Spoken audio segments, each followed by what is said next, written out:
तर hello everyone, हा blog आहे आत्याच्या मुलीच्या हळदीचा।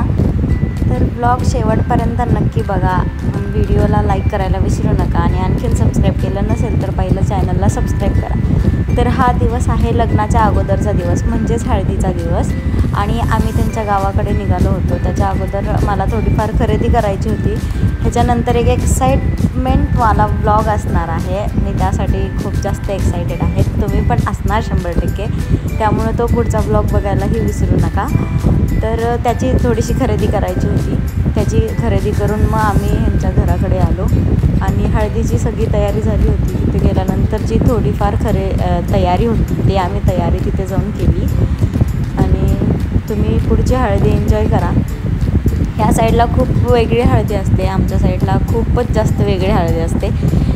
कोल्हापूर साईडला सगळे हळदी पाणी वगैरे असं खेळतात, पण आम्ही सोलापूरकडचे त्यामुळे आमच्या इकडे असली हळदी नसते। आमच्या इकडे वेगळी हळदी असते। मी अशी पहिल्यांदाच हळदी माझ्या लग्नात आणि हा दुसऱ्यांदा मी अशी हळदी फक्त इकडच्या साईडला बघितले, त्या साईडला बघितलेलं नाही। त्यामुळे तुम्ही ही हळदी एन्जॉय करा आणि व्हिडिओला लाईक करायला विसरू नका। आणि खूप जास्त एक्साइटेड ब्लॉग असणार आहे पुढचा, सरप्राईजवाला पूर्ण। आणि त्याच्यानंतरचा ब्लॉग देखील एक्साइटेडवाला असणार आहे, कारण की आमच्या लग्नाला आता 1 वर्ष होणार आहे। त्यामुळे कदाचित ॲनिव्हर्सरीचा ब्लॉग असू शकतो किंवा आधेमध्ये जर कोणता ब्लॉग शूट केला तर तो असू शकतो। त्यामुळे स्टे ट्यून गाईज।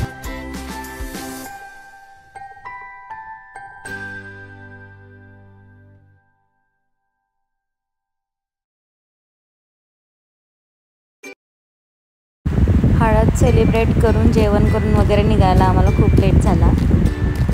त्यानंतर लग्नातल्या जास्त मला क्लिप घेता आलेलं नाही, त्यामुळे जेवढं मी घेतलं आहे तेवढं टाकलेलं आहे। Bye bye guys, take care.